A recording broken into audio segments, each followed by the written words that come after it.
Magandang araw mga ka-vlog. Welcome back sa panibagong video. Sa araw na ito, sasamahan nyo kami sa aming pagpunta sa palengke para bumili ng sariwang isda para sa aming ulam.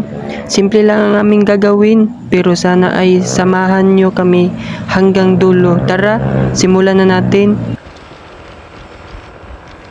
Habang nasa daan kami papunta sa palengke, masaya naming pinagmasdan ang paligid.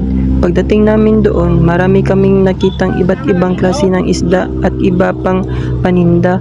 Naglibot muna kami at naghahanap ng sariwa at magandang isda na pasok sa aming budget. Matapos mamili, nakuha na namin ang aming mga bibilhin at naghanda ng umuwi.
Bunjil niya po si Angel, kuha na po siya og doctor certificate.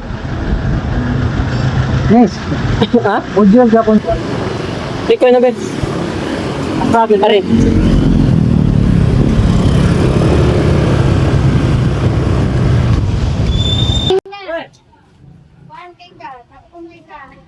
Pagdating namin sa bahay, balak ko sanang hugasan agad ang mga nabili naming isda para maihanda na sa pagluluto. Plano ko rin sanang hugasan ang mga pinggan namin para maging malinis ang kusina.